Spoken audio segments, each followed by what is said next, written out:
Hello. Quick question for you. Have you heard there's a rumor in St. Petersburg?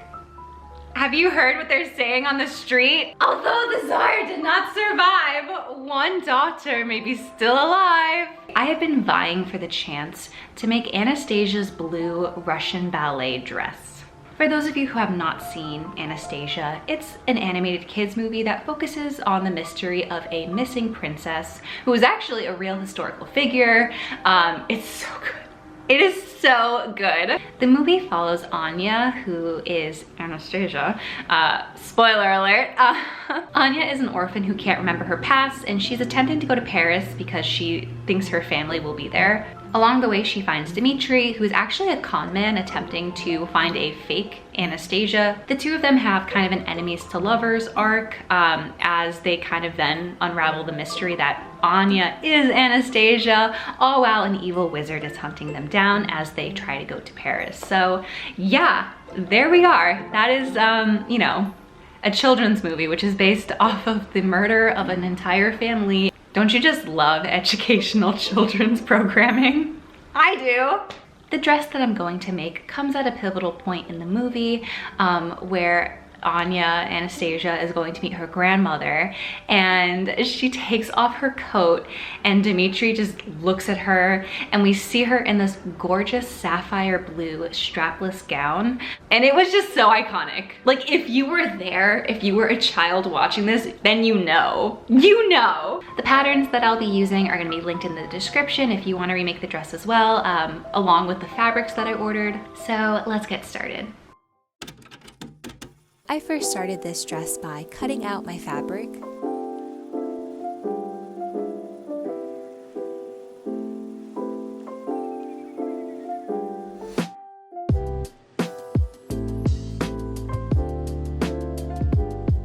And then I started on the bodice.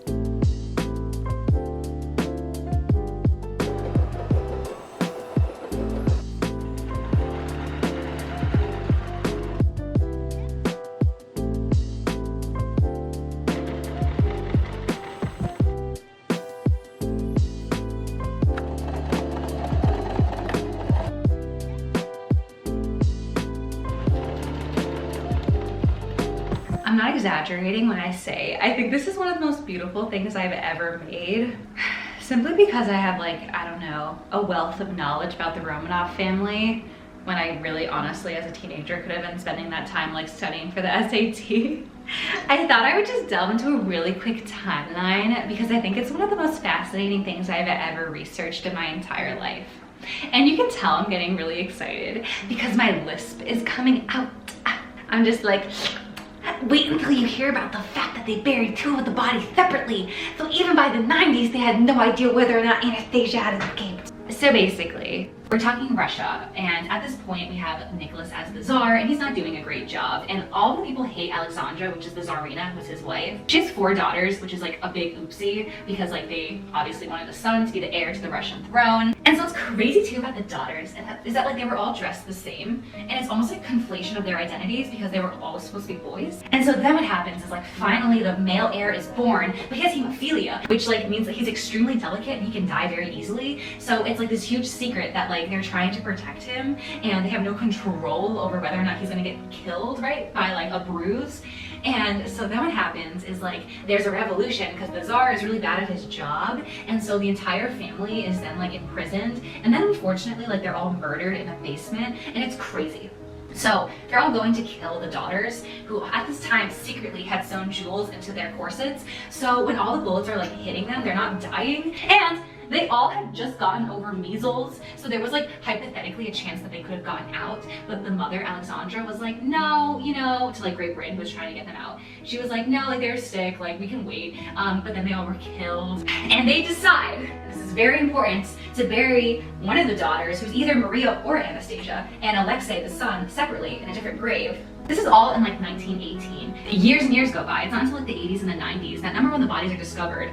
Also by someone who like doesn't tell anyone he's discovered the bodies, because like communist Russia is in effect at this point and he doesn't want to get like killed for finding them. So then he keeps that secret even longer. Once the bodies are finally found, right, like, people are still unsure if, like, Anastasia or one of the daughters managed to escape, because guess what? They found the first mass grave and Anastasia's body isn't there. There's also all these different women, like, popping up who are saying that they are Anastasia. Literally, it's just like this entire crazy mystery that finally ends in, like, 2008, right, when they find and, like, confirm the DNA remains of Alexei and the daughter. It's either Maria or Anastasia.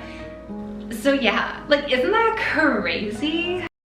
Anyways, I then went ahead and started on the skirt.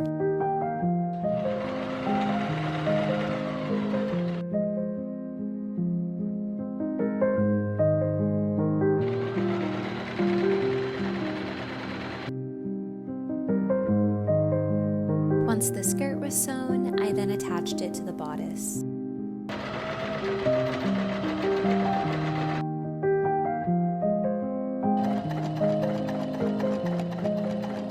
So what I'm doing right now is I'm taking these black buttons that I got and I'm attaching my velvet fabric on top using a hot glue gun. So I would be remiss if I made this dress and did not once mention the soundtrack, because the soundtrack is so freaking good. Journey to the Past, Once Upon a December, like, it haunts me to this day. My favorite song though is Rasputin's song, which is called In the Dark of the Night. Listening to this song, first of all, it's a great song, but it's made exponentially better when you learn that Christopher Lloyd is the singer of the song.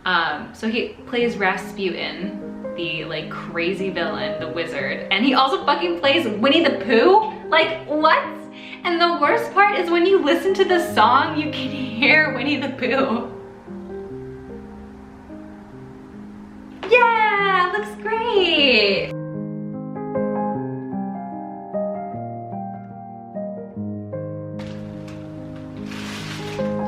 YOLO, as I used to say back in my youth. So to finish off the dress, I attached the train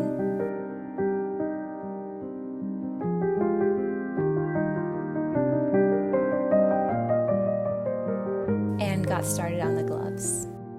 Okay, I just want to say, let this be a sign to keep your scrap fabric. I have just enough to make my gloves.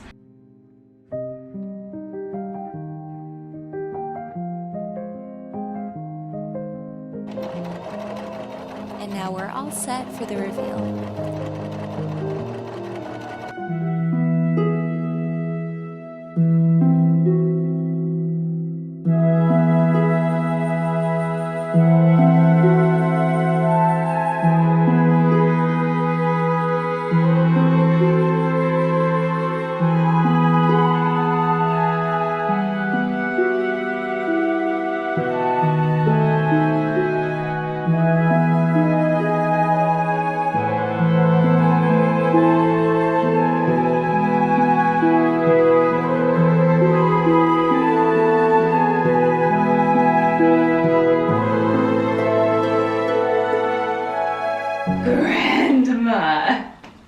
Grandma, it's me, Anastasia.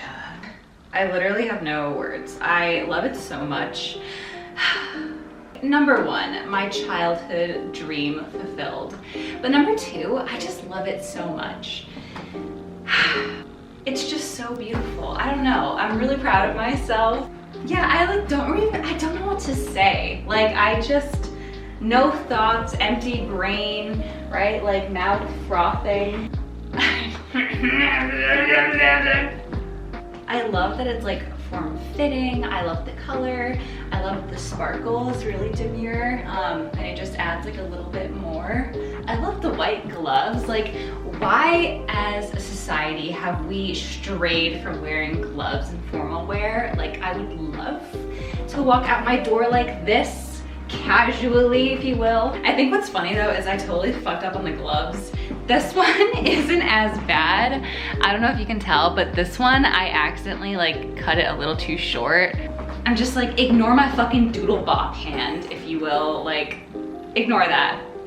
I will say, if you are going to make this dress and use the exact same patterns, I am going to warn you against one thing. It's totally not even a mistake. I mean, it's a mistake on my part, but so the darts on the skirt don't exactly line up with the darts on my bodice. One of them does. I don't even know if you can really tell. The other one doesn't. So yeah, you can just do that yourself in marking the skirt.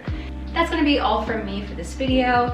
If you wanna see more iconic dresses being made, stick around, as this is the only second video in the installment. I have quite a few more in mind that I'm so excited to make. Also, if there are any iconic dresses that you really wanna see, feel free to comment down below. All right, goodbye.